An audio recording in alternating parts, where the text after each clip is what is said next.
दीपक जी मुंबई से। राधे राधे महाराज जी। राधे राधे महाराज जी, आपके चरणों में कोटि कोटि प्रणाम। महाराज जी, वृंदावन मथुरा में जो कोई नया व्यक्ति आए उसको दर्शन या संत दर्शन करते समय किन बातों का विशेष ध्यान रखना चाहिए? सबसे पहली बात तो यह है कि नाम नहीं छूटना चाहिए, क्योंकि यही आपकी बुद्धि को शुद्ध रखेगा। और यहाँ किसी के भी दोष दर्शन न करें, क्योंकि हमारी दृष्टि मायामयी है, तो हमको स्त्री दिखाई देगा, पुरुष दिखाई देगा। जब स्त्री पुरुष जड़ चैतन्य दिखाई देगा तो उसकी गलतियां भी दिखाई देंगी। अगर हमें यहाँ किसी के दोष दिखाई दें तो हमें अपने अंदर ताप पैदा करना चाहिए कि बहुत निंदनीय हो, भगवान के धाम में भी आकर दोष दर्शन करते हो, और जो दोष देखा उस दोष का वर्णन तो कभी करे ही नहीं। अगर वर्णन कर दिया तो आपका आना बेकार हो जाएगा, आपके द्वारा अपराध बन जाएगा। वैष्णव धाम में किसी के भी दोष दर्शन न करना, और दोष दर्शन ना कहना, और दोष की बातें ना सुनना, ये हम सबसे पहला नियम ले। और दूसरी बात है, धाम आदि में है, जैसे हम आवे तो हमको जो गृहस्थी के भोग विलासिता है वो नहीं करने चाहिए। अब घर गृहस्थी में तो सब भोगते ही हो, जब धाम आए हो तो ब्रह्मचर्य से रहो। 6 दिन रहो, 2 दिन 4 दिन ब्रह्मचर्य से रहो, और अपने धन की कमाई का ही भोजन पावे, कहीं भी हलवा पूड़ी बटराओ ना पावे। अगर अपने पास 100 रुपया है तो हम 10 रुपया के चना गुड़ लेके काम चला लेंगे, लेकिन हम हलवा पूड़ी दूसरे का नहीं पाएंगे, क्योंकि हम धाम आए हैं, हम पुण्य कमाने आए, पुण्य खोने नहीं आए। अपना भोजन धर्म के द्वारा कमाए हुए अर्थ से किसी का दोष दर्शन न करना, और निरंतर भगवान का नाम चिंतन करना। और हो सके अगर 3 दिन रुके तो 1 दिन उपवास करना, 1 दिन भूखा रह करके जल आदि के द्वारा या फल आदि के द्वारा प्राणों का पोषण करके, एक बार 24 घंटे में एक बार फल आदि का पोषण करके तीर्थ में 1 रात उपवास करें, 24 घंटे उपवास करें, और 1 भी मिनट खाली न जाने पावे। कभी भगवान नाम कीर्तन कर रहे हैं, कभी भगवान के दर्शन कर रहे हैं, कभी भगवान के चिंतन में है, क्योंकि धाम आए हैं ना, तो अब फुर्सत मिल गई, जितना समय मिला उतना भगवान का नाम।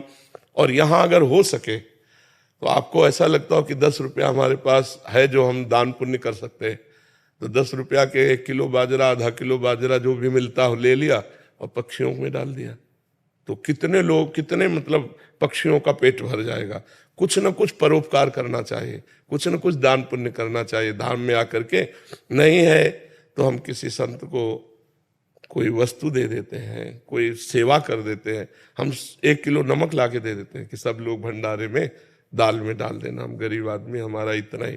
अगर परोपकार की भावना से, पुण्य की भावना से, भगवत भावना से, आप किसान हो, आप मेहनत करते हो, आप व्यापारी हो, और थोड़ा भी आकर कोई जान ना पावे, छपाओ मती, छुपा के कोई नहीं जान पाया, और आप पुण्य करके चले गए, नाम जप करके यहाँ चले गए, कोई अपराध नहीं किया, तो आपको भगवत प्राप्ति में सहयोग करेगा। ये आपके दुखों को मिटा करके सुख प्रदान। बहुत जगह भंडारे हैं, यहाँ रास्ते में कोई हलवा पूड़ी नहीं, कदापि नहीं, आपको लेने का अधिकार नहीं। आप गृहस्थ हैं, आप खुद कमाते हैं, तो ऐसे करने का अधिकार नहीं, ऐसे करने का अधिकार। यदि आपको ऐसा लगता है कि हम पा लेते हैं तो निकालो 20 रुपया 50 रुपया उसके पास रखो, वहीं रख दो और छोड़ के चले आओ। अगर आपने पाया भरपेट तो आपको अंदाज होना चाहिए कि इतना 100 रुपया में मिलेगा, तो 100 रुपया निकाला, वहां रख दिया, चल दिया, ये बात तो हो जाएगी। दान मत लो, गृहस्थ हो, दान पुण्य विरक्तों के लिए, गृहस्थ के लिए नहीं। भगवान ने तुम्हें जो दिया है उसी से उतना निर्वाह करो।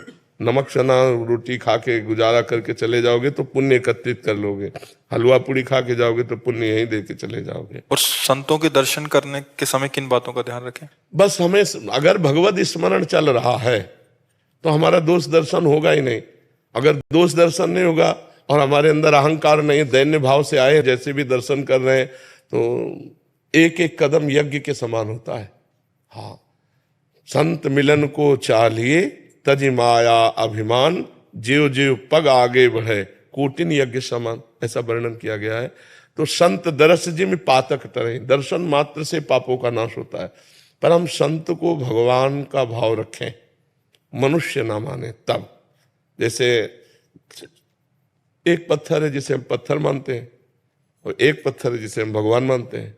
तो पत्थर मानने से हमें कोई लाभ नहीं मिला, लेकिन जब उसी को हमने भगवान माना, पाषाण मूर्ति को, तो हमारे भाव बनने लगे, हमें पुण्य मिलने लगा, हमारे लाभ मिलने लगा। एक मनुष्य है, और मनुष्य रूप में एक संत है, उसे हम भगवान का दर्जा दें।